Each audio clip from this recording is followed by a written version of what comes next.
Socialisme et liberté. Jean Jaurès.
Il y a une partie notable de la bourgeoisie qui n'est pas séparée du socialisme par des intérêts de classe. Et elle a d'ailleurs, par l'effet d'une haute culture, assez de générosité pour ne pas faire de son intérêt étroit la mesure du vrai. Mais elle tient par-dessus tout à la liberté. Son bien le plus précieux, sa dignité la plus haute, c'est la liberté de l'esprit, de la vie intérieure. Et toutes les libertés affirmées par la Révolution de 1789, la liberté du travail, la liberté politique, lui paraissent comme un reflet de la liberté sacrée de l'esprit. Or, elle semble craindre souvent que le socialisme soit une diminution de la liberté, qu'il contraigne ou resserre la personne humaine, et qu'il soumette les individus ou à la discipline étouffante de l'État, ou au despotisme brutal d'une classe nouvelle longtemps sevrée des joies de la vie et s'enivrant soudain d'un groupe d'intérêts antagonistes. Le pouvoir royal, en ces époques normales et saines, avait été élevé au-dessus des divers ordres de la nation. Il n'avait été le prisonnier ni de la noblesse, ni du clergé, ni du tiers. Mais dans la société française, sous le règne de Louis-Philippe, il n'y avait d'autre force, d'autre pouvoir que la société elle-même. Au-dessus des forces économiques qui gouvernaient la société, il n'y avait rien. La bourgeoisie, ayant la propriété, avait par là même la force sociale. Et l'État, déchu de son autonomie ancienne, était lui aussi la propriété de la bourgeoisie. Contre cette force bourgeoise, le prolétariat, surmené, violenté, était toujours prêt au combat. Mais d'une part, il ne pouvait espérer, par ses forces propres, la victoire, qui reste toujours à la propriété. Et d'autre part, l'État n'avait pas assez d'indépendance et de hauteur pour jouer, dans cette guerre permanente des classes, un rôle de modérateur et d'arbitre. Où donc était le salut? Dans le communisme qui aurait fondu les classes? Stein le croyait impraticable. Il n'y avait donc qu'un espoir, c'est que la société, blessée par la lutte éternelle de ses classes ennemies, se résigna à n'être pas le seul pouvoir. C'est qu'elle reconstitua un état supérieur aux classes et qui en adoucit le choc. Celui-ci défendrait la propriété bourgeoise contre les assauts du prolétariat, et il défendrait le prolétariat contre les excès, contre l'exploitation effrénée de la propriété bourgeoise. Voilà le principe même et le fond du socialisme d'État. Il suppose et accepte la division des classes. Il ne croit pas qu'elle puisse disparaître par un système nouveau de propriété. Il prévoit donc une lutte sociale éternelle où un arbitre devra éternellement intervenir pour modérer les coûts. En ce sens, et s'il ne se considère pas lui-même comme une simple transition vers le collectivisme, le socialisme d'État est une sorte de pessimisme social. Il ne croit pas, comme les économistes, à l'harmonie naturelle des intérêts, et il ne croit pas, comme le socialisme ouvrier, que cette harmonie puisse être révolutionnairement instituée par une transformation de la propriété. Il croit que l'ordre, l'équité, la paix doivent être imposés du dehors par l'arbitrage impérieux de l'État à des forces irréductiblement hostiles. Au contraire, les collectivistes, les communistes, pensent qu'un tel système de propriété et de production peut être établi, que l'ordre et la justice en dérivent par une nécessité interne.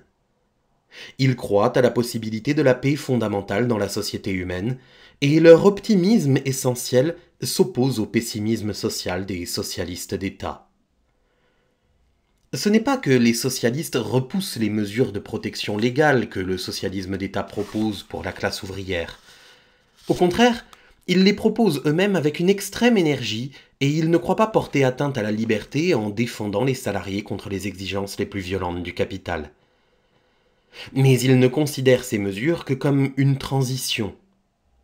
Ils les réclament surtout pour que la classe ouvrière, plus forte et plus confiante, puisse accomplir plus aisément sa fonction historique, qui est de susciter une forme nouvelle de propriété où toutes les classes disparaîtront, où tous les hommes seront réconciliés. Mais il reste vrai que le socialisme d'État, impuissant à faire de la justice le ressort interne de la société, est obligé d'intervenir du dehors sur l'appareil capitaliste pour en corriger les pires effets. Au contraire, ce n'est pas par l'action mécanique des lois de contrainte, c'est par l'action organique d'un système nouveau de propriété que les collectivistes et communistes prétendent réaliser la justice. Il serait donc tout à fait injuste de se figurer le socialisme en sa forme définitive comme un appareil de réglementation, de restriction et de contrainte. Mais cette forme définitive elle-même n'est-elle pas exclusive de toute liberté? Quand le capital aura disparu, quand la propriété privée des moyens de production aura fait place à la propriété sociale, la liberté des individus n'aura-t-elle pas perdu tout fondement et leur activité tout ressort? N'y aura-t-il pas une distribution autoritaire des travaux et des produits? La communauté, en outre, ne sera-t-elle pas tentée de tout abaisser au niveau des besoins les plus grossiers, des âmes les plus communes? Et pour réprimer la révolte des délicats, pour supprimer les oppositions intellectuelles, ne sera-t-elle pas conduite à organiser un pouvoir dictatorial? Ainsi, avec la propriété individuelle, avec la liberté économique, disparaîtront la liberté politique et la liberté de la pensée.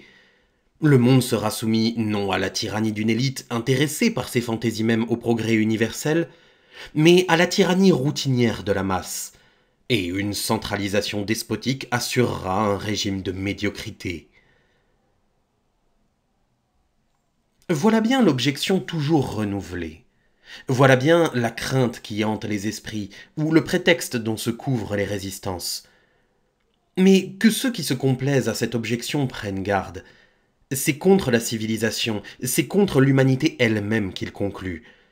Car il proclame que, pour que la liberté subsiste, il faut que la classe ouvrière demeure à l'état de dépendance sous la loi du salariat. En fait, il n'y a qu'un moyen pour tous les citoyens, pour tous les producteurs, d'échapper au salariat. C'est d'être admis par une transformation sociale à la copropriété des moyens de production. Il est tout à fait chimérique de penser que la diffusion de la propriété capitaliste permettra à tous les travailleurs de n'être plus des salariés. Malgré la dissémination, plus apparente d'ailleurs que réelle, des titres mobiliers, c'est une minorité infime des citoyens qui a vraiment la propriété de l'outillage industriel. Et l'accroissement du nombre des porteurs de titres compense à peine la disparition d'un très grand nombre d'artisans, de petits producteurs autonomes, dévorés chaque jour par la grande industrie. Donc, sous le régime capitaliste, la classe ouvrière est exclue à jamais de la propriété. Il peut y avoir passage de la classe prolétarienne à la classe capitaliste, comme il peut y avoir chute de la classe capitaliste à la classe prolétarienne. Mais ce mouvement, qui n'affecte que quelques individus, quelques atomes, laisse subsister la distinction des deux classes, la possédante et la non possédante. Toujours comme en un vaste et sombre tourbillon, la multitude ouvrière tourne au-dessus de la propriété et tombe à la mort, poussière fatiguée, sans avoir pu monter aux régions de liberté et de lumière. Dire que la liberté politique, la liberté intellectuelle disparaîtront par l'avènement de la propriété sociale, c'est dire que le servage économique de la classe ouvrière est la condition de la liberté.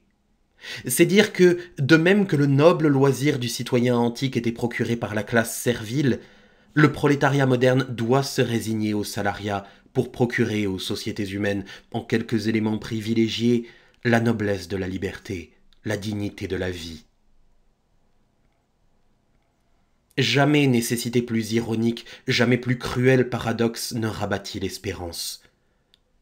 Nous rêvons de faire entrer la liberté, l'égalité fraternelle dans la vie quotidienne et profonde des sociétés, qui est le travail.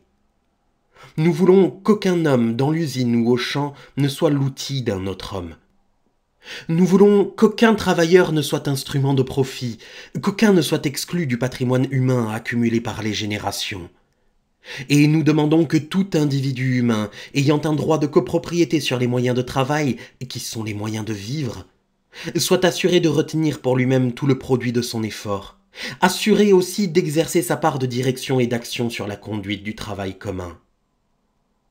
Et quand nous élevons ainsi tous les individus humains à l'état de personnes, quand nous les affranchissons de ce servage économique qui les ravale à la dépendance, à la passivité des choses, quand nous faisons de chaque citoyen un droit vivant égal à tous les autres droits, une volonté vivante égale à toutes les autres volontés, quand nous bâtissons sur les bases solides et profondes de l'ordre économique cette cité des esprits dont Leibniz a si magnifiquement parlé, on nous dit chimère et aberration.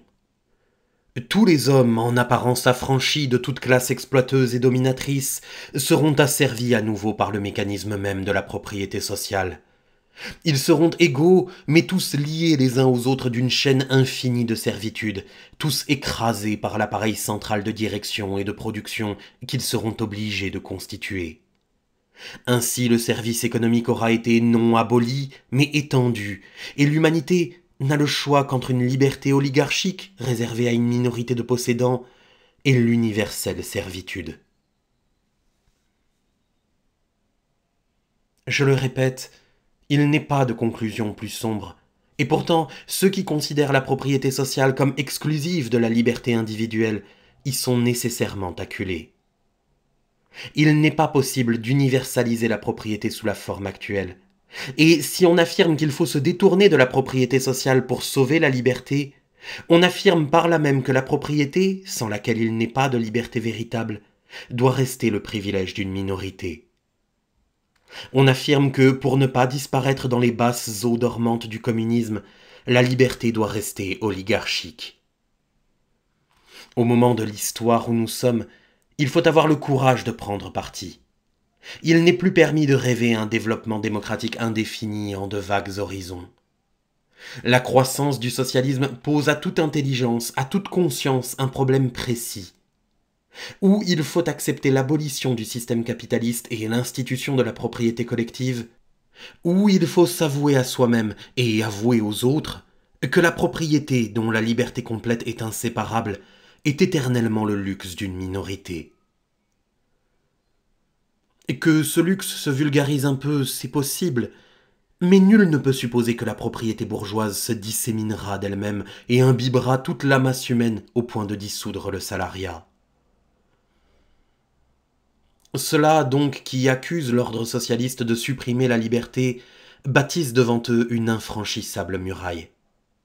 Ils condamnent l'humanité à rester indéfiniment sous le régime du salariat et de l'antagonisme des classes. Pauvre race humaine qui ne peut élargir la liberté sans la briser. Mais malgré eux, la force des choses abattra cette muraille.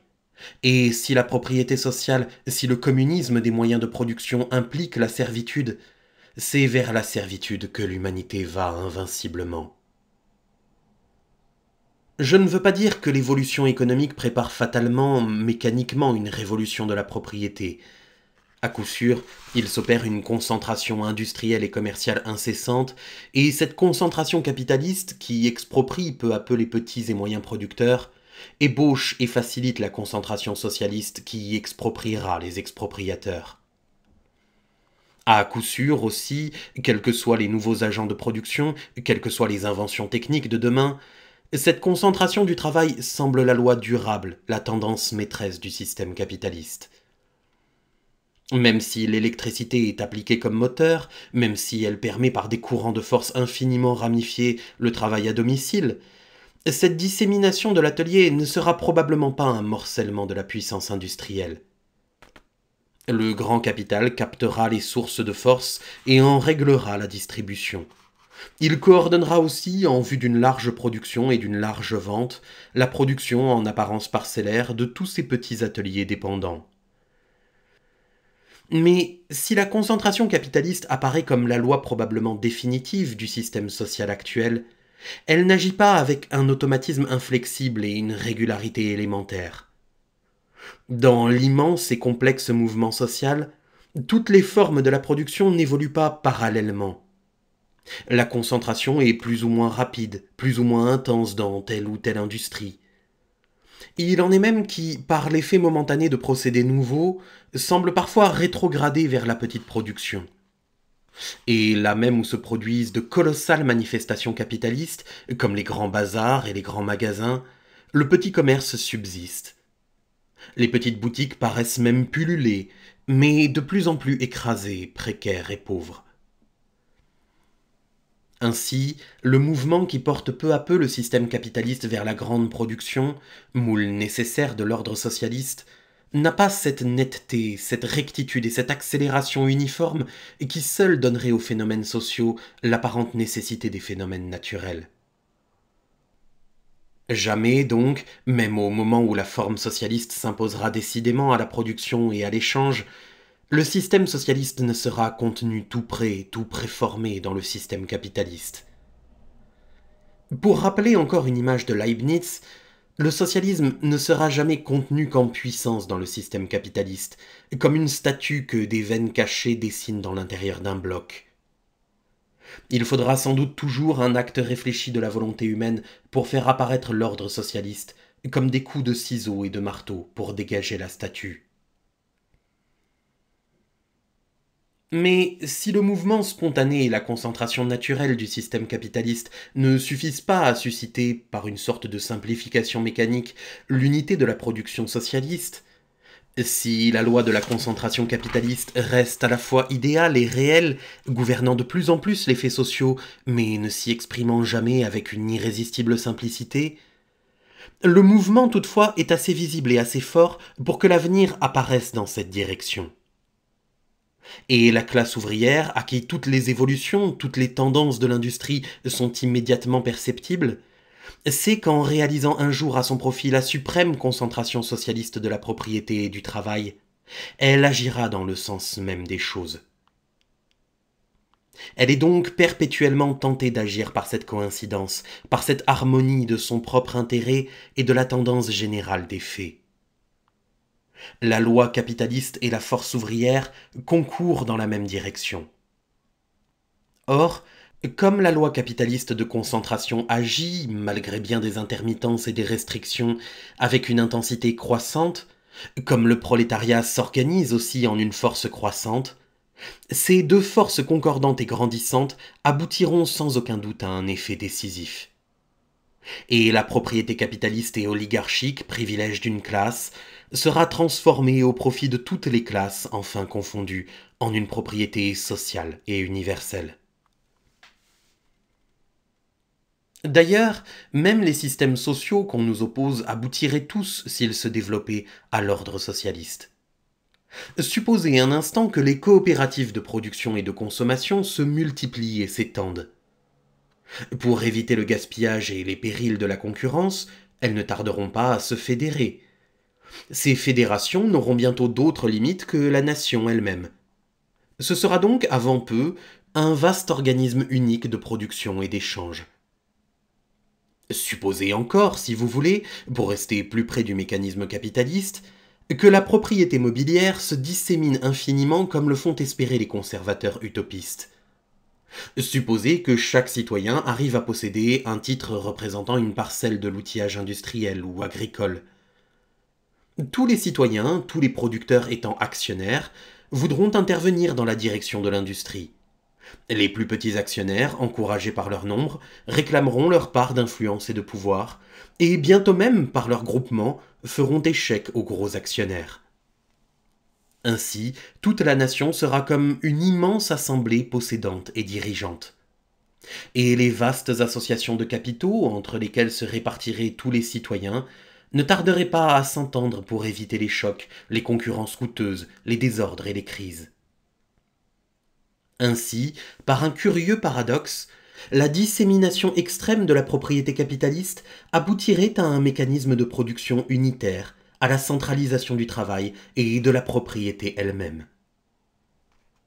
Donc, les utopies sociales par lesquelles les réformateurs veulent éliminer le collectivisme y conduiraient nécessairement, comme y conduit la réalité du mouvement capitaliste. Les adversaires du socialisme prétendent échapper par l'association libre à ce qu'ils appellent l'association contrainte. Le siècle prochain, répètent-ils, sera le siècle de l'association. Ils oublient que ces associations ne seront plus isolées les unes des autres comme au Moyen Âge par le morcellement de la vie sociale. Elles pourront s'épandre à leur aise sur la surface unie et plane de la nation. Elles entreront ainsi nécessairement en contact et tendront à former des systèmes de plus en plus étendus. C'est dire que toutes les associations particulières, sociétés de prévoyance, de secours, de consommation, de production, animées d'une force d'expansion indéfinie, n'auront d'autre limite que la nation elle-même. À vrai dire, je ne crois pas que ce soit par cette voie qu'en fait l'ordre capitaliste s'achemine à l'unité socialiste. Avant que les associations organisées de production, de consommation, de mutualité aient pu se fédérer et se rejoindre en un mécanisme central, la classe ouvrière formera, elle, une unité révolutionnaire qui transformera, en les adaptant au système communiste, toutes les institutions, tous les organes de la vie économique. Mais, quelle que soit l'hypothèse adoptée, nous sommes toujours ramenés à cette alternative saisissante. Ou nous proclamerons que le système capitaliste ne s'écartera pas sensiblement de sa forme actuelle, ou, s'il se meut, s'il évolue, il se rapprochera nécessairement de cette unité de production et de propriété que nos adversaires dénoncent comme la négation même de la liberté. Ou le fleuve s'arrêtera, s'endormira en une eau stagnante et morte, ou il se précipitera à ces terribles chutes socialistes par où, dit-on, toute liberté s'abîme à jamais. Or, il ne dépend ni de nos adversaires ni de nous d'arrêter le mouvement humain, de fixer l'évolution capitaliste. Si donc la liberté est incompatible avec la forme socialiste de la propriété, il faut proclamer que la race humaine, au moment même où elle s'exalte en un rêve de fraternité, d'unité vivante et de grandeur, s'achemine à l'inévitable servitude. Mais qui donc osera risquer cette sombre prophétie ? En fait, l'histoire se joue de ces formules. Il est facile de combiner les mots. Il est facile d'opposer par des antithèses verbales le communisme et l'individualité, la centralisation et l'initiative, le socialisme et la liberté. Ce sont la fantaisie logique des esprits simples. Mais la vanité et l'inanité des mots laissent passer le torrent des forces.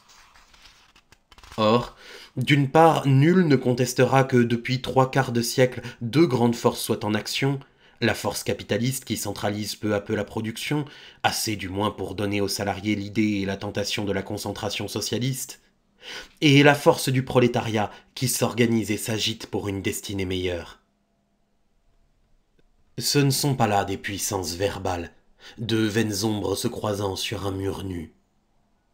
Mais partout où les progrès de la science substituent la machine à l'outil, la grande usine au petit atelier, partout aussi où les salariés souffrent et se concertent, ces deux grandes forces sont en action. Et on en sent à chaque minute la vibration comme, dans le navire en mouvement, la trépidation des colossales machines. Et en même temps, tous les individus qui s'agitent dans notre société tourmentée sont des forces de désir, d'ardents foyers de rêves et d'action. De quel droit supposer que, lorsque l'évolution du système capitaliste et la volonté organisée du prolétariat auront suscité la propriété sociale, toutes ces forces individuelles de pensée et d'action vont s'amortir et s'éteindre? De quel droit supposer que toutes ces énergies se détendront quand la propriété universalisée offrira à tout un aliment nouveau? Qu'est-ce en effet qu'une forme nouvelle de propriété? C'est une forme nouvelle d'action. Sans doute, si la propriété collective était imposée arbitrairement aux sociétés par une puissance extérieure à elles, si elle s'installait selon les lois de la conquête, elle déprimerait les activités. Mais si elle est réalisée par l'accord du mouvement capitaliste et de la force ouvrière, si elle est préparée à la fois par l'action inconsciente de la bourgeoisie et par l'action consciente du prolétariat, si elle surgit ainsi au point où convergent l'œuvre d'une classe et l'effort de l'autre, comment pourrait-elle neutraliser les énergies humaines, les forces historiques dont elle sera l'expression suprême? Les deux classes, la classe bourgeoise et la classe ouvrière, qui déchirent de leur antagonisme la société d'aujourd'hui, seront par l'avènement du communisme également, quoique diversement, victorieuses. Le prolétariat aura échappé à la servitude économique, il aura conquis le droit de copropriété sociale qui l'émancipera à jamais, et il s'emploiera à obtenir du système de production unifié un large bien-être pour tous. Victoire sur la servitude, victoire sur la misère, victoire sur la haine. Mais la bourgeoisie aussi, jusqu'en sa défaite de classe, sera victorieuse. Elle perdra à coup sûr le monopole de la propriété, les joies égoïstes de la domination et l'étrange assaisonnement que la souffrance du pauvre mêle parfois au plaisir du riche. À coup sûr aussi, elle sera sollicitée par plusieurs de ses fils à une résistance désespérée. Mais vaincue enfin, elle comprendra pour la première fois le sens plein de son effort passé. Elle prendra conscience de l'œuvre qu'inconsciemment elle accomplissait. Elle verra dans l'unité socialiste, dans l'ordre communiste hospitalier à tous les hommes, la noble fin humaine qu'elle préparait sans le savoir, par son activité illimitée, par son audace fiévreuse, par les incessantes révolutions techniques dont elle agitait et agrandissait l'industrie. Cette concentration capitaliste, qui n'était que le triomphe d'une classe, lui apparaîtra après la Révolution comme le germe de l'unité humaine. Les grandes découvertes des savants, qui naguère dans la société divisée produisaient des effets mêlés de bien et de mal, ajoutant à la puissance du capital, mais parfois aussi à la détresse des salariés, apparaîtront dans l'ordre nouveau comme des moyens assurés de bonheur commun. Ainsi, la révolution sociale, en brisant la bourgeoisie, agrandira et ennoblira son œuvre. Elle lui donnera une haute signification humaine. Et c'est avec fierté que les fils des bourgeois pourront entrer dans l'ordre nouveau. Ils y retrouveront l'œuvre de leur père, dégagée de tout intérêt de classe, haussée à l'idéal humain, élargie à tous les hommes. Ainsi, la mort sociale de la bourgeoisie comme classe sera pour elle ce que serait pour les hommes la mort organique si, après des épreuves de l'agonie, ils retrouvaient dans une vie plus lumineuse et plus large le sens de leur vie passée. Donc, pour les deux classes antagonistes, pour le prolétariat et pour la bourgeoisie, la révolution sociale sera une ascension. Elle apportera au prolétariat, sous des formes nouvelles de propriété, des garanties positives de liberté et de bien-être, des possibilités nouvelles d'action. Et elle apportera à la bourgeoisie, avec le sens plein de son œuvre historique, une révélation de noblesse morale et de grandeur.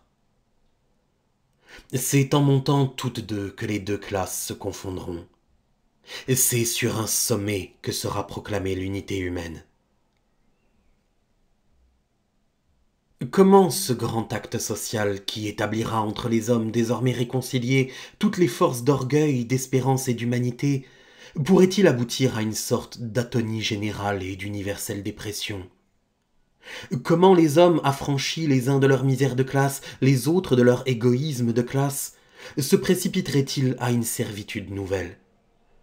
Et comment, en assurant par la propriété sociale la propriété de tous, ne chercheront-ils pas aussi à porter au plus haut l'initiative et la liberté individuelle de tous? À coup sûr, certaines formes d'action injustes et surannées auront disparu. Il ne sera plus permis, ou plutôt il ne sera plus possible à un homme de faire travailler à son profit d'autres hommes.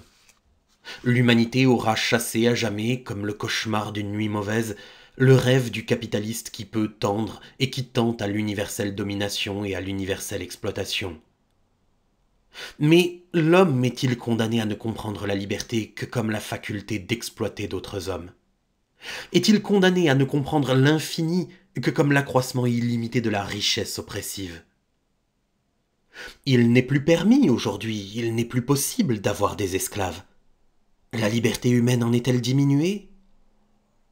Le triomphateur romain traînait derrière son char et ramenait dans sa maison des peuples captifs. L'humanité est-elle abaissée en ses joies parce qu'elle ne connaît plus l'orgueil des victoires romaines? De nouveaux rêves ont surgi en elle, de nouveaux désirs et de nouvelles joies. Les institutions mortes n'éveillent même plus un regret. Nul aujourd'hui parmi les vivants ne souffre de n'avoir pas des esclaves. Nul ne souffrira demain de n'avoir pas des salariés. Il en est qui se demandent « Mais que ferons-nous et quel aiguillon aura la vie quand nous ne pourrons plus nous assujettir le monde du travail et goûter les joies de la conquête capitaliste ?» Ils oublient que l'humanité n'épuise pas en une forme sociale, c'est-à-dire en une forme particulière et passagère d'action, ses ressources de désir et de bonheur. Demain, de la grande humanité communiste, monteront de nouvelles espérances et de nouveaux songes, comme des nuées aux formes inconnues montant de la vaste mer. De même que dans les révolutions du globe, des espèces ont disparu sans que le mouvement de la vie s'arrêtât, de même dans les révolutions de la société, de grandes espèces d'action, de désir et de joie sont abolies sans que la force humaine s'amollisse. Le plésiosaure et le mastodonte ne sont pas toute la vie. Le capitalisme n'est pas toute l'action. En vain nous oppose-t-on que la propriété commune des moyens de production nous ramènerait au communisme primitif, et que cette rétrogradation serait à la fois barbare et oppressive. Il n'y a aucun rapport entre le communisme des tribus primitives, qui est antérieur à la division du travail, à la séparation des classes, à la science, à l'affirmation du droit individuel, et le communisme de demain, qui naîtra à la fois de l'immense progrès technique de la production, de l'audace croissante de la science, et de l'aspiration toujours plus ardente de tous les individus humains au bonheur et à la liberté.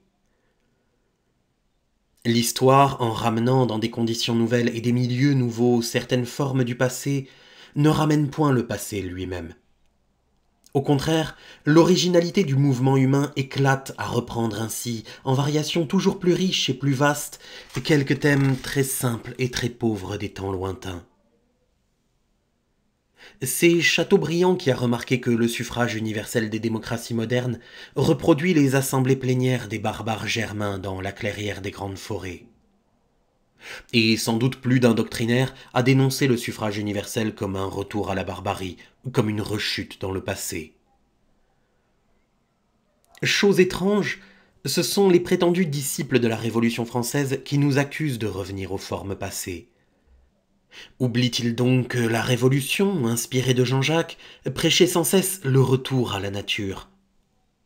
Et en fait, quand Rousseau renonce à l'exagération et au paradoxe, quand il mesure sa parole et précise sa pensée, il démontre fortement que la civilisation doit restituer aux hommes, dans des conditions nouvelles de sécurité, de bien-être et de paix, la liberté de mouvement, l'égalité, le contact familier avec la nature, qui firent le charme de la vie sauvage, d'ailleurs si grossière et si déprimée. Quand fut brisé le servage qui attachait l'homme à la glèbe, quand l'absolue liberté d'aller et venir fut reconnue à tous les hommes, ce fut un retour civilisé à la sauvagerie. Le prolétaire errant des grandes routes et des cités est comme le rôdeur des forêts. Il cherche à l'aventure travail et salaire, comme l'autre cherchait le gibier et le fruit. Demain, si, comme l'espèrent tous les socialistes, un nouveau système social et le perfectionnement de tous les moyens de communication permettent aux hommes de se disséminer dans les campagnes au lieu de s'entasser dans des villes démesurées, l'humanité paraîtra revenir à un stade antérieur. Et ce sera pourtant un progrès immense, car pouvoir vibrer à la fois par un double contact de l'immense vie remuante des hommes et de l'immense vie paisible des choses, quelle plénitude et quelle joie! Mais dès maintenant, les progrès les plus vantés par les économistes reproduisent des phénomènes primitifs. Les clearing houses, les banques de compensation, réalisent en somme l'échange direct des marchandises. C'est la suppression de la monnaie et le retour au troc des sauvages, mais avec une merveilleuse ampleur de civilisation.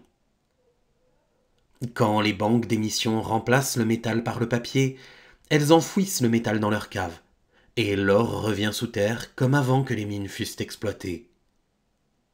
Et encore, dans l'art moderne, quel est le rêve de Wagner? Quel est son idéal? Il l'a très explicitement formulé lui-même. Il veut en finir avec la séparation artificielle de la musique et du drame.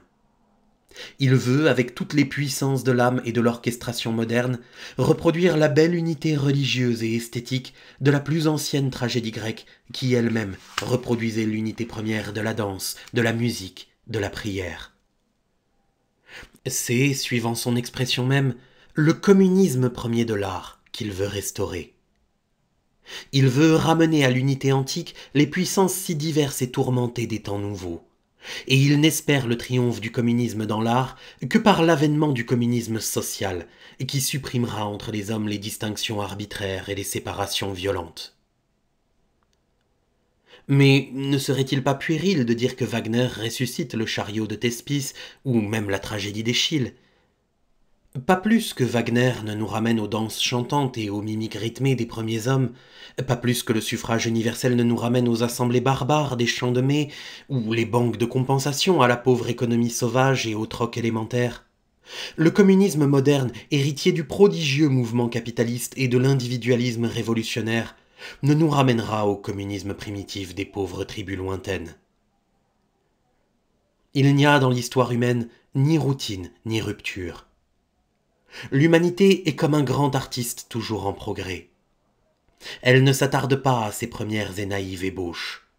Elle ne les oublie pas non plus, et elle les reprend à longs intervalles avec une puissance croissante. Bien loin d'être humilié que le large et vivant communisme moderne, tout saturé de richesse et vibrant de liberté, rappelle en la transfigurant une période lointaine de l'histoire des hommes, nous devrions nous réjouir de cette sorte de continuité profonde qui, à travers les temps et les révolutions, maintient l'unité de la race humaine. Trop heureuse l'humanité, si rien d'elle n'était tout à fait mort, si, marchant vers l'avenir, elle pouvait pourtant renouveler en elle les fraîches sensations du passé, si, jusque dans les complications et les fièvres de sa vie nouvelle, elle entendait parfois le murmure des feuillets lointaines et des sources où, jadis, elle se mira, et si les vastes révolutions orageuses qui élargissent sa vie lui apportaient, en analogie flottante, des émotions d'enfance et la douceur des ressouvenirs. Il est au moins étrange que ceux qui nous accusent d'être subversifs et destructeurs nous reprochent aussi d'utiliser pour les besoins nouveaux de l'humanité grandissante des formes de vie où l'humanité première s'essaya. La vérité, c'est que les modes de l'existence humaine ne sont pas innombrables, et qu'il est impossible aux hommes, si hardis que soit leur effort, si audacieuse que soit leur invention sociale, de ne pas ranimer en un dessin nouveau quelques traits effacés des civilisations antérieures. Il est impossible d'appeler vers l'avenir sans éveiller derrière soi les échos profonds du passé.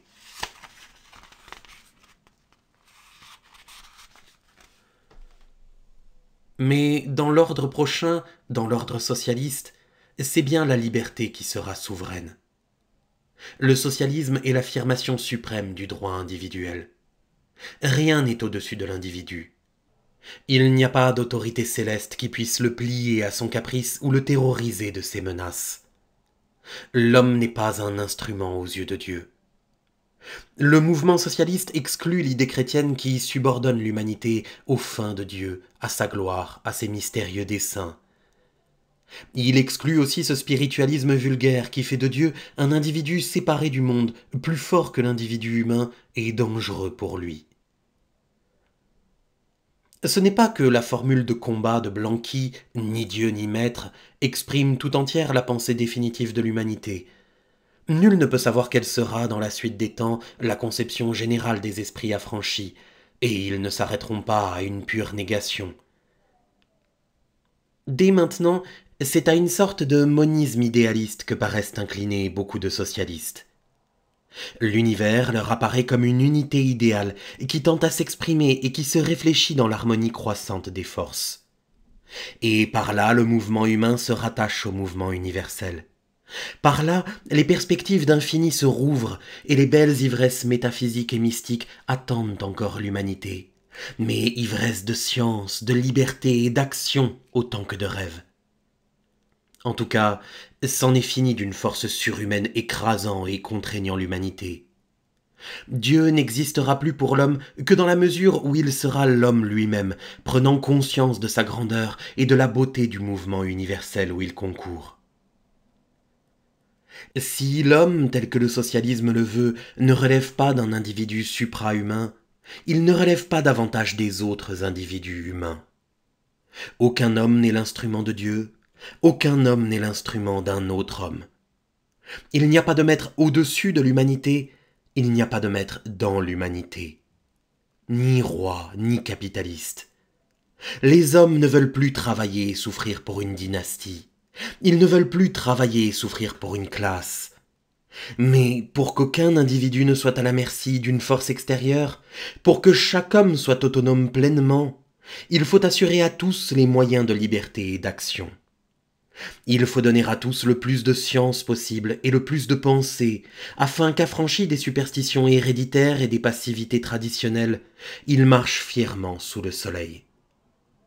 Il faut donner à tous une égale part de droit politique, de puissance politique, afin que, dans la cité, aucun homme ne soit l'ombre d'un autre homme, afin que la volonté de chacun concourt à la direction de l'ensemble et que, dans les mouvements les plus vastes des sociétés, l'individu humain retrouve sa liberté.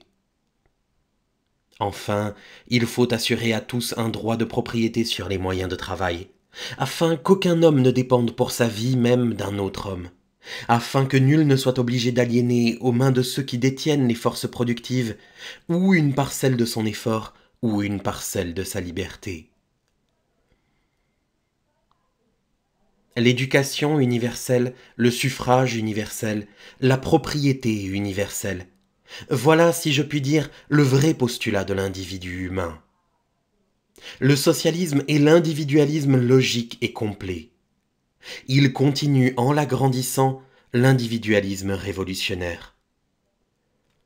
La Révolution avait proclamé les droits de l'individu, les droits de la personne.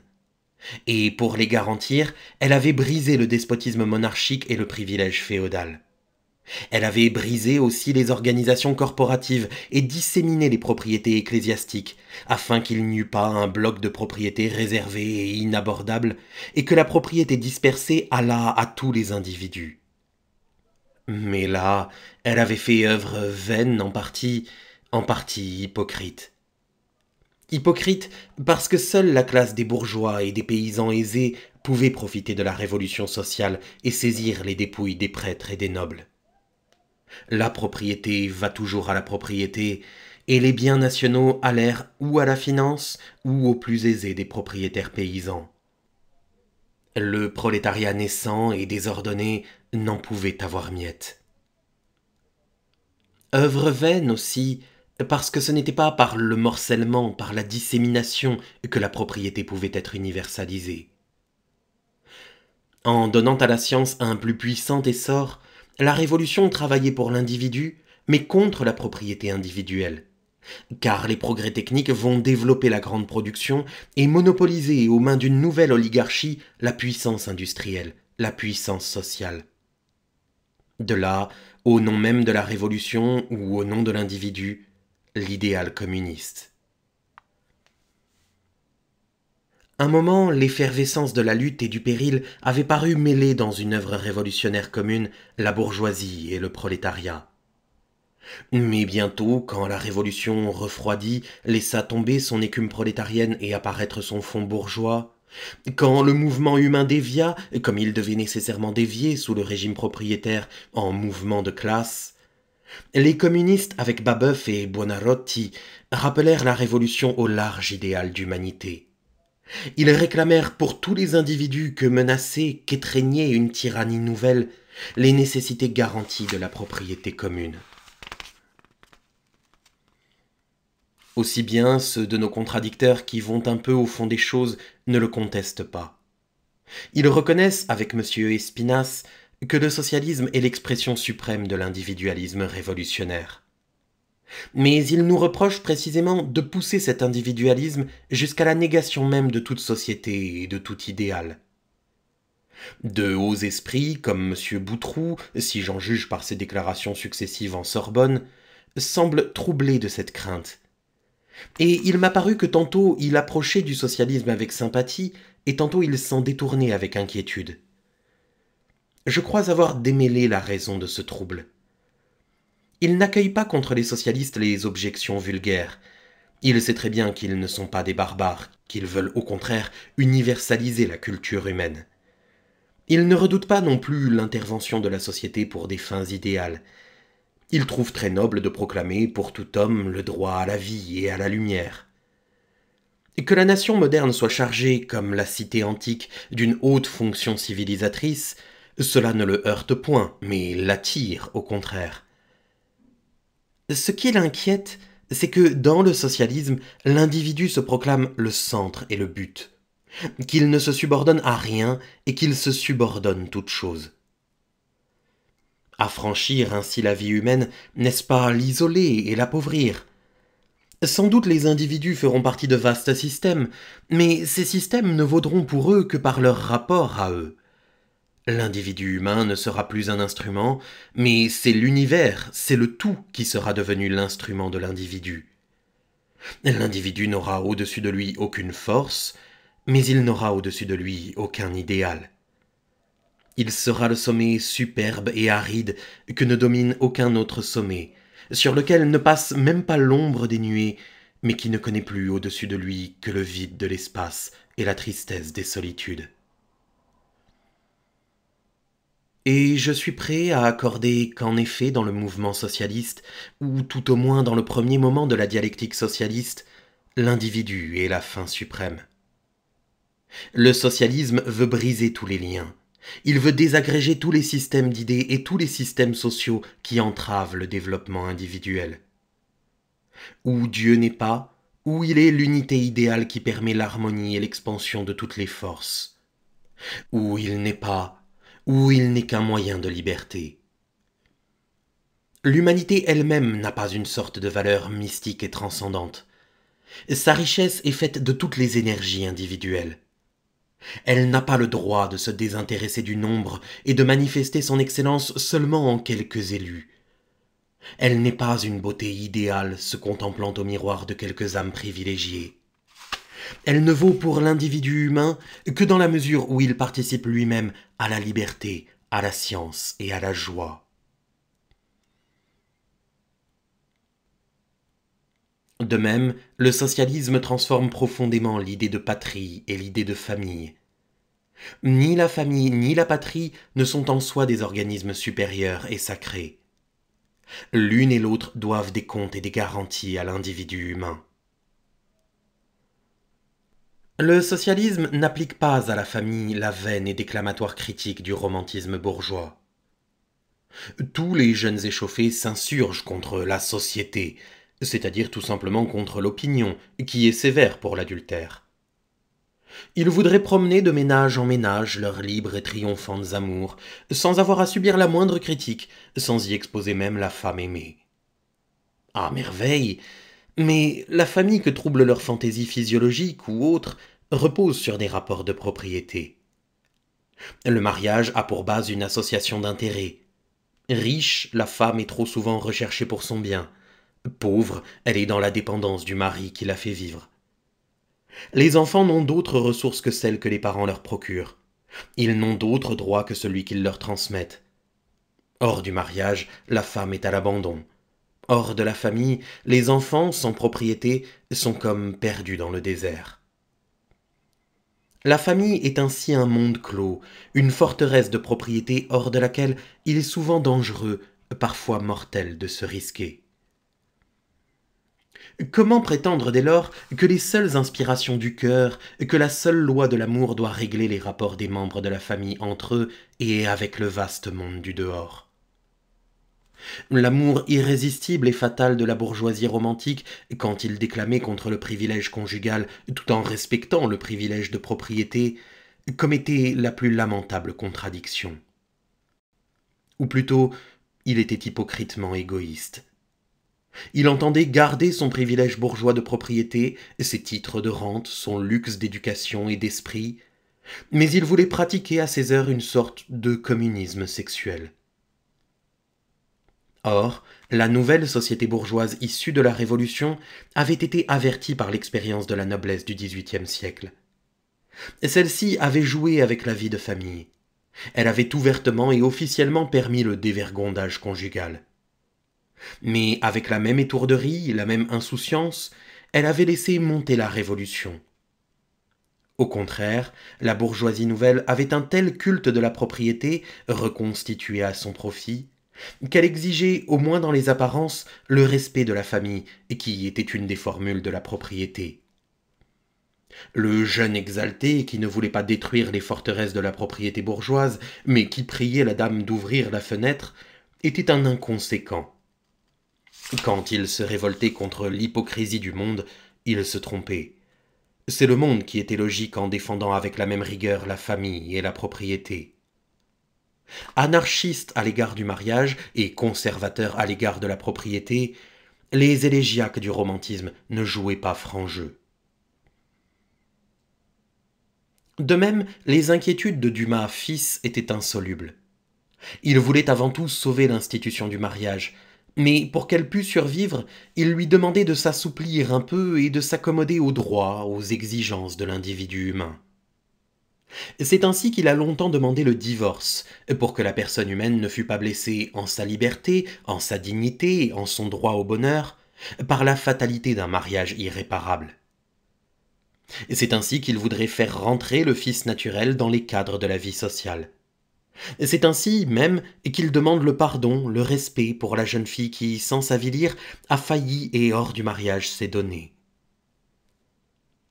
Dumas fils heurte toujours dans ses œuvres l'institution du mariage, qu'il veut maintenir ou même renforcer, et le droit individuel de l'être humain qui prétend, même en dehors de ce cadre légal, à la vie et à la joie. Mais parce qu'il est resté dans la sphère de la pensée bourgeoise, parce qu'il n'a ni abordé ni même entrevu le problème de la propriété, il se débat en d'irréductibles contradictions. La jeune fille qui se donne sans l'aveu de ses parents et hors du mariage se risque à une aventure intenable et où sa dignité ne peut que sombrer. Elle ne vit que du patrimoine familial. Demain, si l'amant l'abandonne, elle devra, pour nourrir son enfant, redemander asile à la famille dont elle a méconnu la loi. Sa faute est bien en effet une faute. Elle n'est pas l'acte d'une volonté libre qui vraiment va se posséder à travers la vie. Elle n'est qu'une surprise ou une fantaisie d'essence en contradiction avec tout le système social que d'ailleurs il faudra subir. De même, la solution pseudo-révolutionnaire du divorce n'est qu'un expédient. Elle libère l'un de l'autre l'homme et la femme, mais le lendemain, si celle-ci n'a point travail assuré et la propriété suffisante, quel abîme! Quant aux enfants perdant l'appui de la famille sans être assurés de l'appui de la société, ils sont vraiment des orphelins. De même, enfin, l'union libre, ou ce qu'on appelle par dérision de ce mot, n'est qu'une basse caricature du mariage. Là, la femme livrée sans garantie aux caprices de l'homme n'est qu'une pauvre esclave qui peut être jetée à la rue.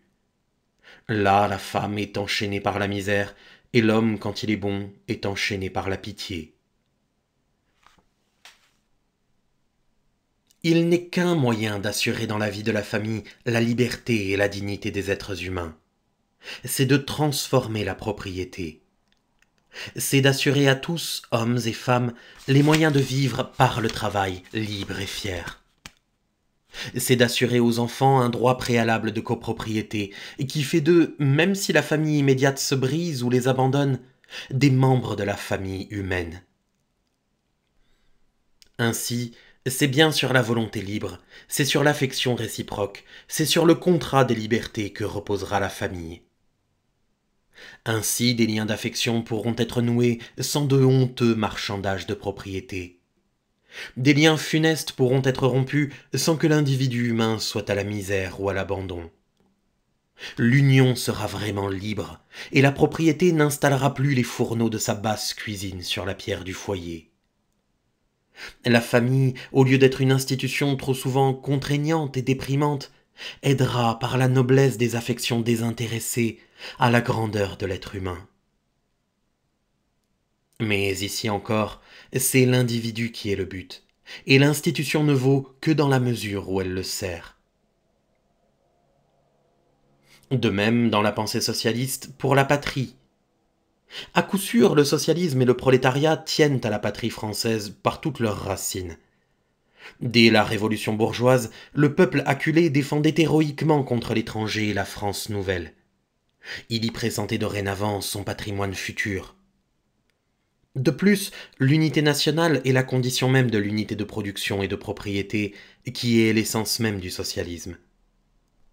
Enfin, toute l'humanité n'est pas mûre pour l'organisation socialiste. Et les nations en qui la révolution sociale est préparée par l'intensité de la vie industrielle et par le développement de la démocratie, accompliront leur œuvre sans attendre la pesante et chaotique masse humaine. Les nations, système clos, tourbillon fermé dans la vaste humanité incohérente et diffuse, sont donc la condition nécessaire du socialisme. Les briser, ce serait renverser les foyers de lumière distincte et ne plus laisser subsister que de vagues lueurs dispersées de nébuleuses.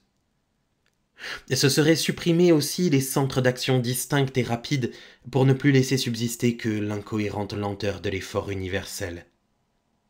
Ou plutôt, ce serait supprimer toute liberté, car l'humanité, ne condensant plus son action en nations autonomes, demanderait l'unité à un vaste despotisme asiatique.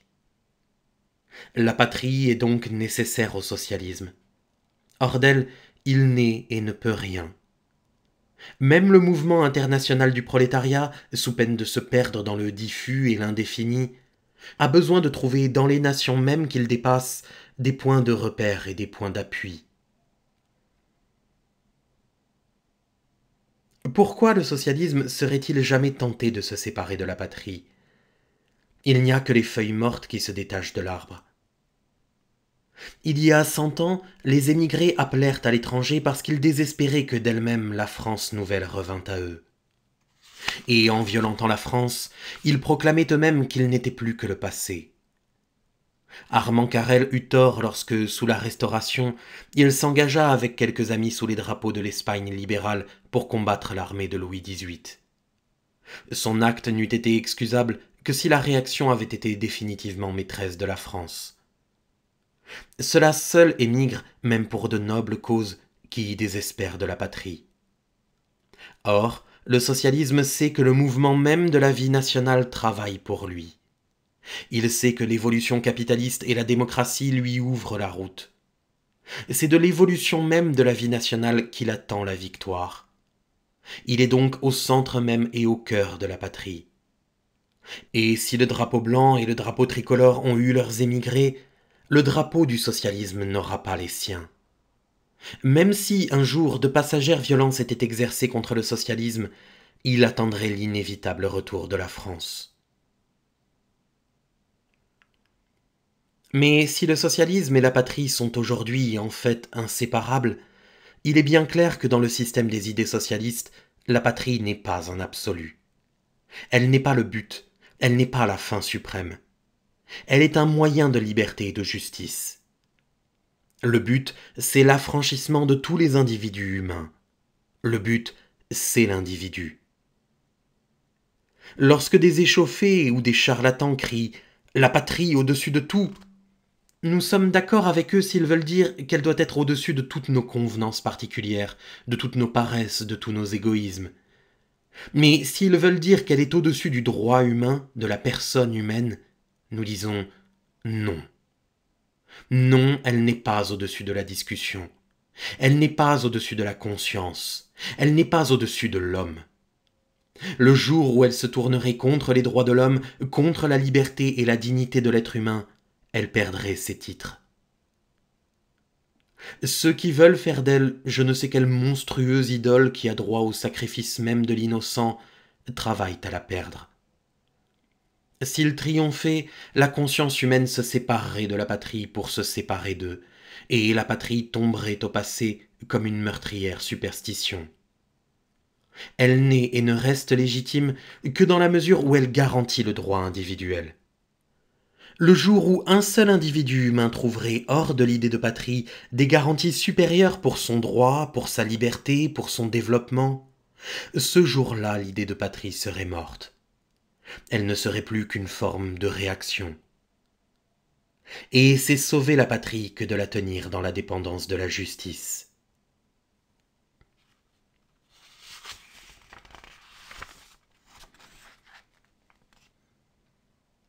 Ainsi, il est bien vrai que, pour les socialistes, la valeur de toute institution est relative à l'individu humain. C'est l'individu humain affirmant sa volonté de se libérer, de vivre, de grandir, qui donne désormais vertu et vie aux institutions et aux idées. C'est l'individu humain qui est la mesure de toute chose, de la patrie, de la famille, de la propriété, de l'humanité, de Dieu. Voilà la logique de l'idée révolutionnaire. Voilà le socialisme. Mais cette exaltation de l'individu, fin suprême du mouvement historique, n'est contraire ni à l'idéal, ni à la solidarité, ni même au sacrifice. Quel plus haut idéal que de faire entrer tous les hommes dans la propriété, dans la science, dans la liberté, c'est-à-dire dans la vie. Jusqu'ici, l'idéal timide ou débile renonçait à façonner toute la substance humaine. Le christianisme exaltait les élus et jetait au gouffre de damnation les multitudes. La révolution bourgeoise proclamait l'égalité théorique des hommes, mais elle permettait aux privilèges de propriété d'asservir une classe à une autre classe. Pour la première fois depuis l'origine de l'histoire, c'est l'humanité tout entière, en tous ses individus, en tous ses atomes, qui est appelée à la propriété et à la liberté, à la lumière et à la joie. La personne humaine n'affirme plus seulement sa dignité et sa grandeur en quelques exemplaires de choix ou en quelques classes de privilèges. Elle l'affirme en tous ses individus. Quel que soit l'être de chair et de sang qui vient à la vie, si la figure d'homme, il porte en lui le droit humain, la puissance humaine. Il pourra penser sans relever d'aucun dogme. Il pourra travailler sur une loi d'égalité fraternelle sans relever d'aucun maître. Il possédera pour sa part dans la communauté sociale les moyens d'action par lesquels l'homme soumet la nature. Ainsi, par le socialisme, l'idéal humain n'est plus le rayon qui touche seulement les cimes ou qui n'effleure que les surfaces. Dans l'immense tourbillon de la vie humaine, il n'est pas une poussière qui ne vibre de clarté. Jamais l'unité du fait et du droit, jamais la pénétration de la matière et de l'esprit n'aura été plus profonde. toute une race d'êtres, tout un ensemble organique affranchi de la loi de brutalité, sera vraiment élevé au-dessus de la nature. Pour la première fois, c'est bien l'humanité qui dominera les choses. Sous la loi du capital, l'humanité, soumise à la concurrence meurtrière et à la force, n'est encore qu'une portion de la nature. Le mineur salarié et dépendant qui descend aux galeries profondes n'est pas pleinement un homme. Il est une pièce dans un mécanisme de production brute. Il est une force de la nature aux prises avec d'autres forces de la nature. Demain, quand tous les producteurs seront affranchis, quand ils seront dans leur travail même pleinement libres, quand ce travail sera un acte de liberté et non plus un fait de nature, c'est l'humanité elle-même qui descendra au plus profond des puits, qui labourera les chaumes, qui fondra et martèlera les métaux. Ce ne sera plus la servitude de l'homme se mêlant à la servitude des choses, mais la haute liberté humaine façonnant la terre, ses forces et ses éléments. La terre aura été vraiment conquise par l'esprit de liberté. En vain dit-on que l'individu humain, arrivé au plus haut, sera abattu et triste, ne voyant plus rien au-dessus de lui. D'abord, au-dessus de lui, il verra toujours lui-même. Toujours il pourra tendre à plus de force, à plus de pensée, à plus d'amour aussi. Précisément parce qu'il sera débarrassé de toute contrainte et de toute exploitation, il songera sans cesse à se développer, à se hausser, à mettre en valeur toutes ses énergies.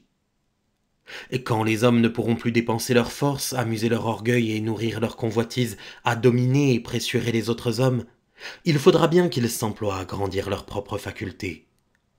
Et comme les chrétiens se passionnaient à surveiller et à épurer leur vie intérieure, l'homme de l'humanité socialiste se passionnera à accroître sa valeur humaine. Mais il ne s'enfermera point en soi. Proclamer la valeur suprême de l'individu humain, c'est réfréner l'égoïsme envahissant des forts. Ce n'est pas décréter l'égoïsme universel. Au contraire, quand l'individu humain saura que sa valeur ne lui vient ni de la fortune, ni de la naissance, ni d'une investiture religieuse, mais de son titre d'homme, c'est l'humanité qu'en lui-même il respectera. Or, comme il n'en est qu'un infime et fragile exemplaire, c'est l'humanité tout entière, dans ses manifestations multiples, dans son développement illimité, qu'il voudra aimer et servir.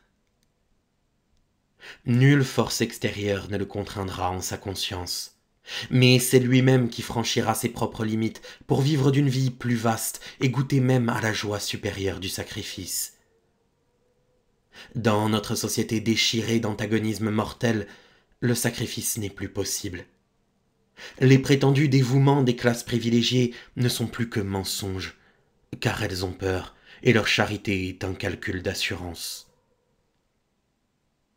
Les classes opprimées ne connaissent plus le sacrifice depuis qu'elles ne croient plus au droit supérieur, à la beauté supérieure des puissances dirigeantes. On ne s'immole qu'à meilleur que soi, et le sacrifice cesse où la duperie commence. Aujourd'hui, les classes opprimées ne donnent pas, elles laissent prendre en attendant qu'elles se soulèvent. La guerre sociale arrivée à la conscience aiguë a supprimé le sacrifice.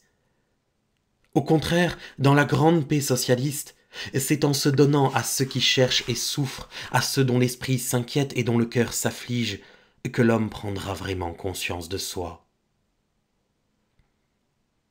Vivre en autrui est la vie la plus haute, car lorsque, par un acte de liberté, nous avons franchi nos propres limites, nous n'en rencontrons plus, et une sorte d'infinité s'ouvre à nous. Aristote a dit que le plus grand bienfait de la propriété, c'est qu'elle permet de donner. Ainsi, quand tous les hommes auront la propriété d'eux-mêmes, il sera doux à plusieurs de faire don de soi. À quoi? À l'humanité souffrante et grande, sublime et lasse, qui portera en elle, bien longtemps après la promulgation du droit, un lourd héritage de bestialité, des instincts grossiers, des esprits obscurs, des âmes haineuses, des volontés lâches, et qu'il faudra sans cesse animer, éclairer, apaiser, pour qu'elle soit digne d'elle-même, et que la terre soit, dans l'espace, un joyau de lumière, de force et de douceur.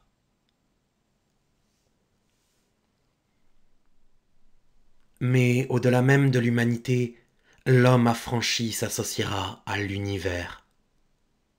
L'avènement du socialisme sera comme une grande révélation religieuse.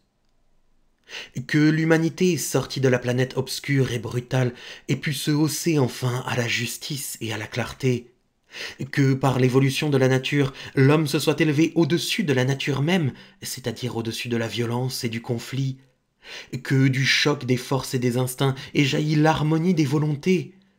Quel prodige! Et comment l'homme ne se demanderait-il pas s'il n'y a point au fond des choses un mystère d'unité et de douceur, et si le monde n'a pas un sens? La religion est une conception générale et vivante de l'univers qui, au lieu de guider quelques esprits et de se prêter à quelques jeux de spéculation, émeut, pendant toute une période de l'histoire, toute une portion de la race humaine. C'est comme une prise de possession familière du monde par l'humanité. Pour qu'un grand système religieux surgisse, il faut la rencontre et comme la fusion d'un grand mouvement de pensée et d'un grand mouvement social. Le christianisme avait été préparé en son fond métaphysique et moral par tout le développement de la pensée antique. Mais il a fallu la grande crise sociale de l'Empire romain, la souffrance du monde vaincu, la révolte intérieure des humbles écrasés par toutes les forces extérieures, pour que la pensée des mystiques et des philosophes s'incorporât à l'humanité. La révolution de 1789 a suscité des velléités religieuses, mais puériles et vaines. Car quoiqu'elle fût elle aussi à la rencontre d'un grand mouvement de pensée, la pensée du XVIIIe siècle, et d'un grand mouvement social, l'avènement de la bourgeoisie, elle était trop discordante, trop chaotique et troublée pour donner à l'humanité un sens nouveau de l'unité du monde. Tout était incomplet en elle et incertain, le mouvement social comme le mouvement de la pensée. La classe révolutionnaire qui arrivait au pouvoir portait en elle contradiction et discorde, car elle proclamait le droit humain et confisquait au profit d'une oligarchie la révolution resserrée. Et elle voyait remuer au-dessous d'elle un prolétariat dont la voix confuse bégayait déjà un mot d'ordre nouveau. Comment cette révolution incomplète et agitée, qui dès la première heure sentait tressaillir en elle la menace d'une révolution nouvelle, aurait-elle pu interroger au nom de l'humanité le mystère du monde? La science même, malgré d'admirables découvertes et de prodigieuses inventions, n'avait pas dégagé encore cette loi supérieure d'évolution qui rattache le mouvement humain au mouvement universel et qui sollicite la pensée à de magnifiques espérances. Demain, au contraire, l'humanité affranchie par le socialisme et réconciliée avec elle-même prendra conscience en sa vivante unité de l'unité du monde. Et interprétant à la lumière de sa victoire l'obscure évolution des forces, des formes, des êtres, elle pourra entrevoir, comme en un grand rêve commun de toutes ces énergies pensantes, l'organisation progressive de l'univers, l'élargissement indéfini de la conscience et le triomphe de l'esprit. La révolution de justice et de bonté accomplie par cette portion de nature qui était hier l'humanité sera comme un appel et un signal à la nature elle-même. Pourquoi ne tendrait-elle pas tout entière à sortir de l'inconscience et du désordre, puisqu'elle a pu, en l'humanité, arriver à la conscience, à la lumière et à la paix?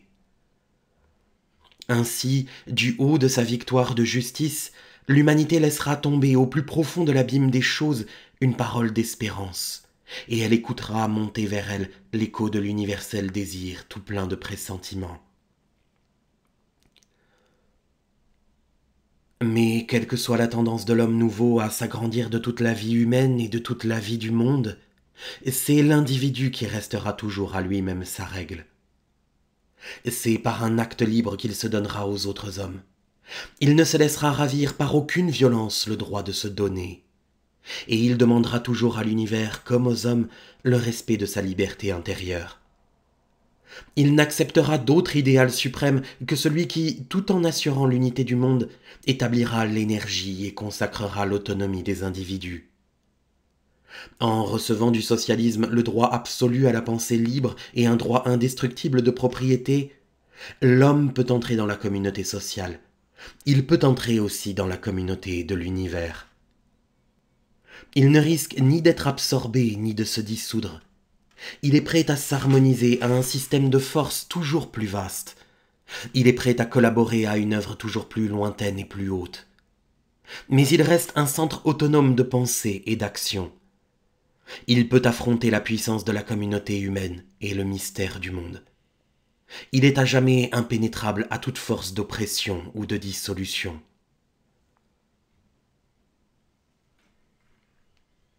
Et en fait, depuis un siècle, tous les penseurs socialistes ont affirmé la liberté nécessaire de l'individu. Quand Babeuf a préparé la conspiration des égaux, il marchait d'accord avec ce qu'on peut appeler les restes de l'extrême gauche jacobine, avec les débris de la montagne. Préface de l'oligarchie bourgeoise toujours plus apeurée et du despotisme menaçant, les apôtres de la révolution communiste agissaient de concert avec les survivants de la révolution individualiste. Babeuf ne se proposait pas seulement d'appeler le peuple au bonheur commun, il se proposait de sauver la liberté menacée, la révolution en péril. Et c'est pour enraciner au plus profond du sol les libertés de la révolution bourgeoise qu'il voulait étendre à tout le peuple souffrant et dupé, une fois de plus, la garantie de la propriété. Fourier s'ingéniait à éliminer de ces combinaisons sociales toute contrainte. Il voulait que la complexité du monde nouveau répondît si largement et si délicatement à toute la complexité de la nature humaine que la société se mue par le seul jeu des passions et même des fantaisies, et que les hommes fussent conduits, selon l'image de Platon, par un simple fil d'or.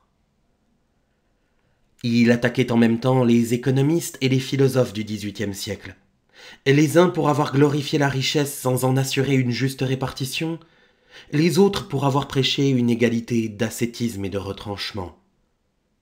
Il voulait l'abondance dans la justice, l'exaltation et l'essor de toutes les forces organisées. Et à coup sûr, la société communiste de demain, quoiqu'elle ne doive pas procéder du seul jeu des associations locales et des groupements spontanés, s'assouplira infiniment et multipliera les formes de vie et les mécanismes d'action pour suffire à toute la diversité de l'homme. De même, malgré l'apparence plus autoritaire de leur doctrine, les saint-simoniens étaient hautement individualistes.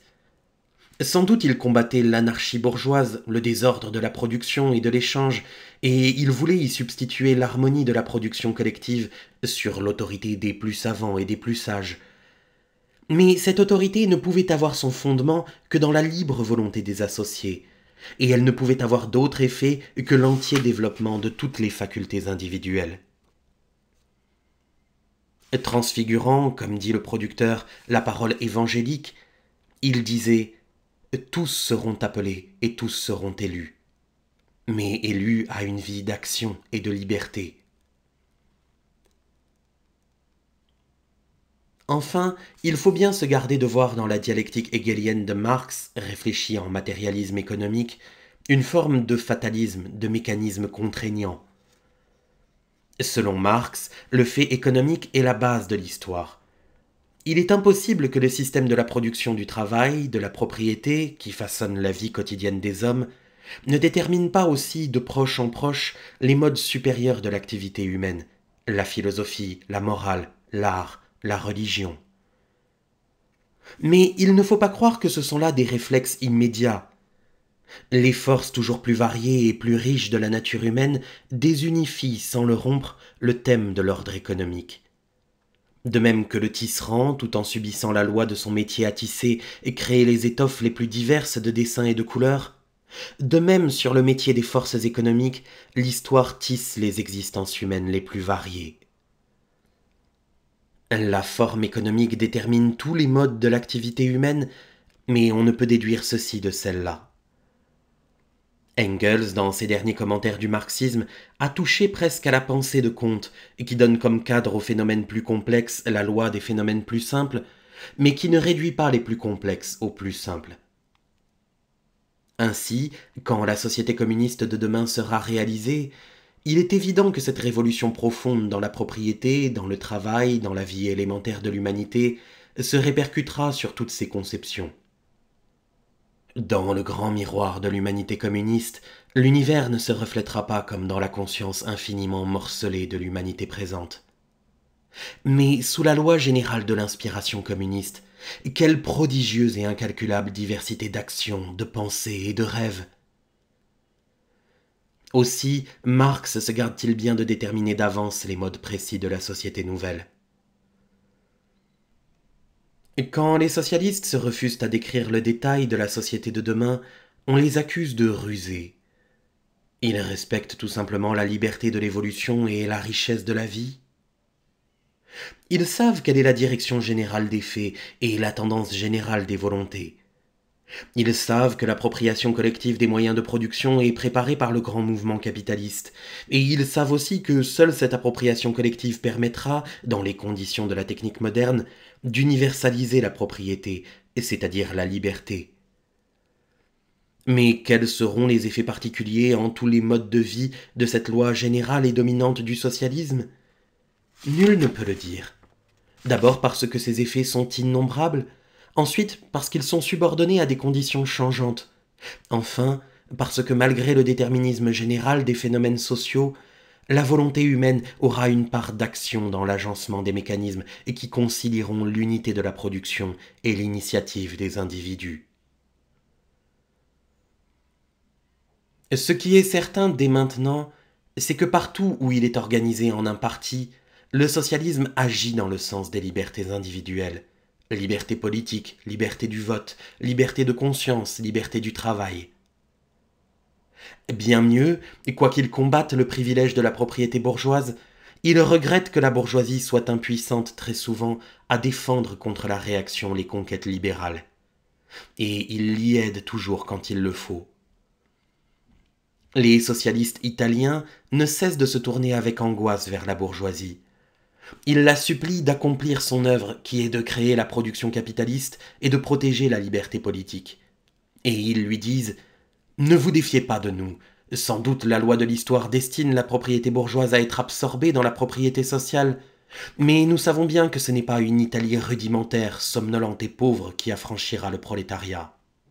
Nous sommes prêts à vous aider dans votre œuvre. Nous voulons secouer la torpeur du peuple pour qu'il prenne au sérieux son droit politique et son devoir de contrôle. Nous voulons chercher avec vous un régime économique qui permette la grande production. » De même, les socialistes autrichiens, qui se heurtent à tant de survivance du système de Metternich et même de l'économie féodale, appellent de tous leurs vœux l'avènement d'une bourgeoisie active et d'un capitalisme puissant. Ils savent bien, par exemple, que la Galicie, où les rapports des nobles, des paysans et des juifs perpétuent le système du Moyen-Âge, ne peut être arrachée à cette ornière du passé que par l'activité industrielle et politique d'une bourgeoisie puissante. Et en Allemagne, que de fois les socialistes ont déploré que la bourgeoisie ait manqué à sa mission historique. 2 fois, disent-ils, en 1848 au moment du Parlement de Francfort et en 1866 dans la période du conflit, elle a pu donner à l'Allemagne l'unité et la liberté.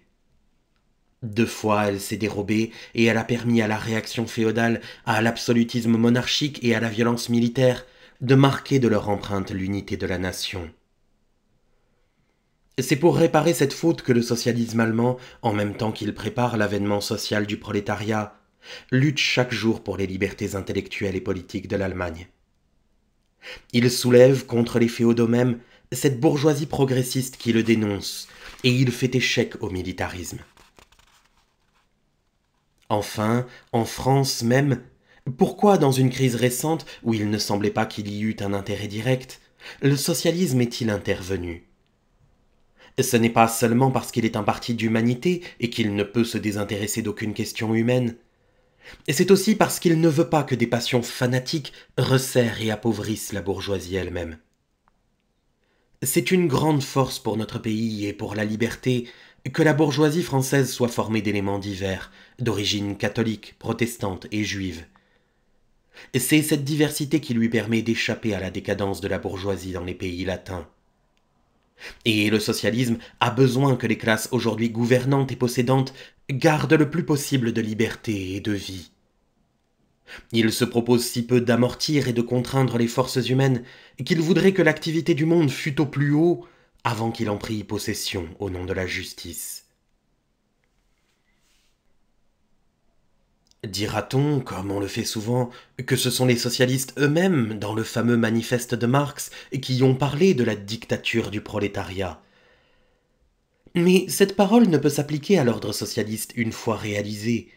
Elle n'y aurait pas de sens, car il n'y aura plus alors de prolétaires.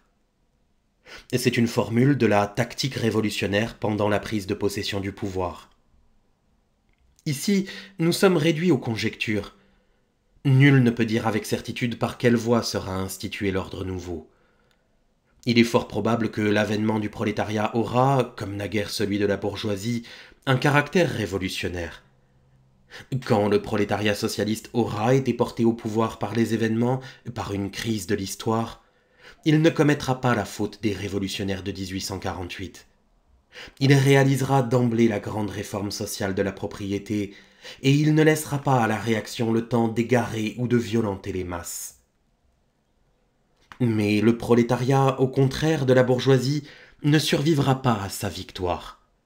Il disparaîtra dans l'ordre nouveau fondé par lui.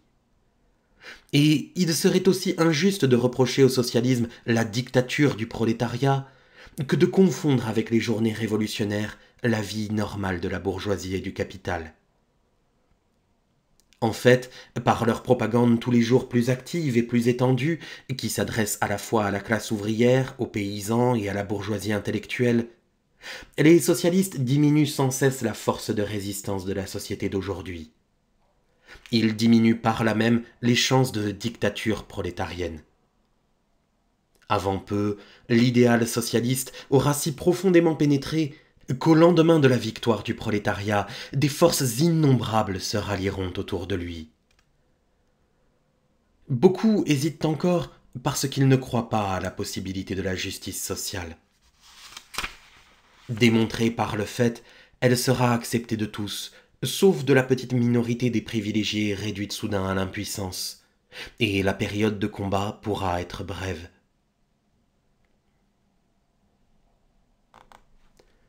Où donc est la tyrannie socialiste? Et par quelle confusion étrange dit-on que, dans la société nouvelle, tous les citoyens seront des fonctionnaires? En fait, c'est dans la société présente que tous les citoyens, ou presque tous, aspirent à être des fonctionnaires. Et si c'est là la servitude, c'est le monde d'aujourd'hui qui y tend. Mais il n'y aura aucun rapport entre le fonctionnarisme et l'ordre socialiste. Les fonctionnaires sont des salariés, les producteurs socialistes seront des associés. Les fonctionnaires sont dans la dépendance du gouvernement de l'État, qui est souvent le gardien des intérêts de classe et qui a servi ses agents. Il n'y aura plus d'intérêts de classe à servir dans l'ordre socialiste. Qui donc pourrait tyranniser les citoyens? Les fonctionnaires n'ont pas un intérêt personnel et immédiat à la bonne marche des services publics. Les producteurs socialistes auront un intérêt personnel et immédiat à améliorer la production dirigée par eux, à accroître la richesse qu'ils doivent se répartir. Au lieu d'entrer dans la vie dépouillée, sans force et sans droit, tous les citoyens y entreront avec un droit préalable de copropriété sur les moyens de travail. Ce droit, des contrats librement débattus avec la communauté sociale elle-même, avec les groupes locaux et professionnels, en régleront l'exercice. La communauté interviendra nécessairement pour coordonner la production. Elle interviendra aussi pour prévenir tout retour de l'exploitation de l'homme par l'homme. Mais elle laissera le plus libre jeu à l'initiative des individus et des groupes, car elle aura tout entière le plus haut intérêt à stimuler les inventions, à respecter les énergies. Dès maintenant, le prolétariat répugne à toute centralisation bureaucratique. Il tente de multiplier les groupements locaux, les syndicats, les coopératives. Et tout en les fédérant, il respecte leur autonomie. Il sait que, par ces organes multiples, il pourra diversifier l'ordre socialiste, le soustraire à la monotonie d'une action trop concentrée. Quels seront, dans la communauté sociale, les rapports exacts des groupements locaux et de la puissance centrale? Il est impossible de les préciser d'avance, et ils seront sans doute infiniment complexes et changeants. Mais ce qui est sûr, c'est que l'organisation centrale ne pourra avoir ni tentation ni moyen de contrainte. Ni la puissance d'un dieu et d'un dogme, ni la puissance d'un roi, ni la puissance du capital ne domineront la société. Où donc le pouvoir central trouverait-il des moyens d'oppression, et pour quel intérêt opprimerait-il? Il n'aura d'autre force que celle des groupes, et ceux-ci n'auront d'autre force que celle des individus. Toutes les puissances de progrès, de variété et de vie s'épanouiront, et la société communiste sera la plus complète et la plus mouvante qu'ait vue l'histoire. Depuis quelques années, les libéraux parlent beaucoup de décentralisation. Monsieur Bourget y voit le salut. Monsieur Barrès déplore que les jeunes gens de la Lorraine, au lieu d'éveiller les ressources dormantes de leur province, viennent à Paris. Mais tous ces littérateurs inconséquents ne prennent pas garde que la centralisation dont ils se plaignent est un effet de l'ordre économique. La centralisation politique, intellectuelle, traduit la centralisation économique. Le régime capitaliste a dissocié la propriété et le travail. Les porteurs d'actions peuvent dépenser dans les grandes villes les dividendes du travail lorrain et du travail languedocien. Si les jeunes gens de M. Barrès avaient voulu creuser des puits de mines en Lorraine, ils auraient dû solliciter les capitalistes parisiens. Ainsi, par la dissociation du travail et de la propriété, la richesse déserte les régions mêmes qui produisent la richesse. La vie déserte les régions qui produisent la vie.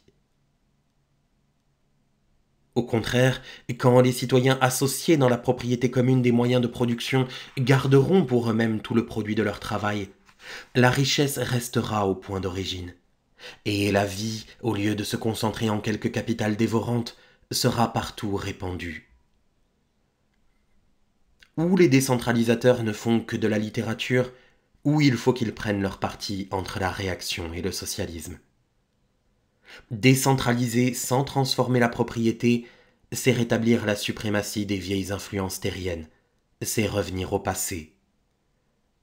Il n'est qu'une décentralisation vivante, c'est le communisme. Car en permettant à chaque individu humain de retenir tout le produit de son travail, il fait de tout individu un centre.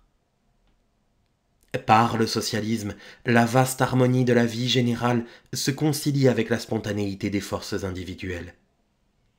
Par lui, l'humanité est comme un fleuve où chaque flot est une source.